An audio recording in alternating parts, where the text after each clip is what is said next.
Hello, congratulations sa aking YouTube channel at ngayon ay nasa 21,000 subscribers na po ako. Dahil po yan sa inyo, sa inyong mga pag-subscribe sa akin at sa lahat po ng mga sumusuporta at sumusubaybay sa akin. Sobra ko na-appreciate ang inyong pag-suporta sa aking YouTube channel.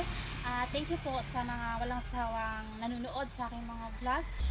Thank you din sa aking mga fan na talagang masugid na taga-subaybay sa aking mga vlog.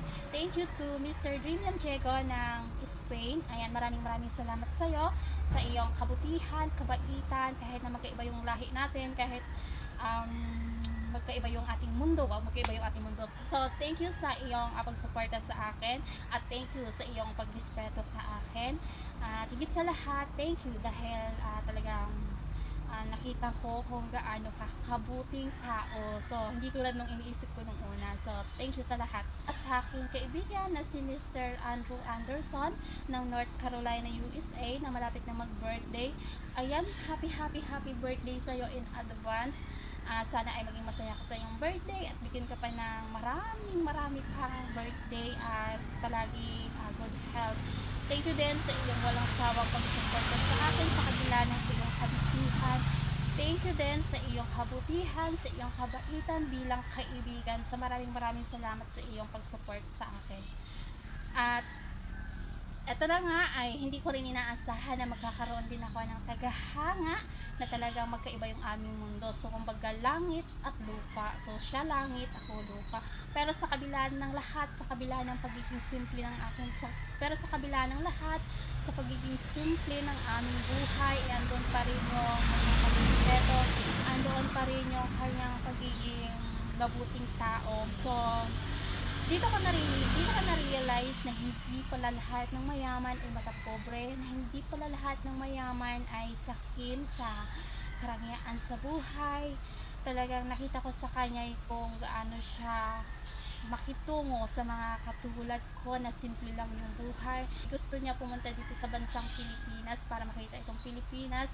At syempre hindi lang talaga bansang Pilipinas yung pupuntahan niya. Syempre gusto niya akong puntahan dito. So, si Mr. London, so plano niya na dito tumira at maghanap ng babaeng makakasama niya habang buhay.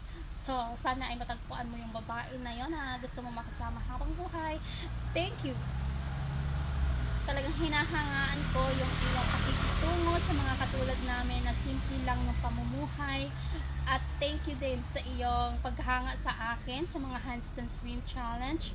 Hindi ko inaasahan na makaka-encounter ako ng ganong tao na hindi ko ka-level. So, talagang mas marami pa pala na mayayaman na may mabubuting kalooban. So, hindi lang yung karangyaan sa buhay yung mahalaga sa kanila. Yung kung paano sila magtungo sa mga katulad ko na simple lang yung pamumuhay. Kaya, thank you Mr. London sa iyong kabutihan, sa iyong magandang pakikitungo sa akin. Maraming salamat sa iyo, Mr. London. At higit sa lahat, thank you din kay Sis Irene Albertchen na talagang na siyang patuloy na nagiging inspirasyon ko sa pag-vlog ko na ito. So, siya yung naging inspirasyon ko dahil ayaw ko na mapabayaan ko itong channel ko. Ayaw kong mapunta sa wala lang yung ginawa niyang pagtulong sa akin. So, maraming salamat sa lahat-lahat Sis Irene Albertchen. At syempre sa aking family na sumusuporta sa aking mga vlog. Maraming salamat. Ayan, congratulations and happy 21,000 subscribers sa aking YouTube channel. So, thank you sa inyong lahat.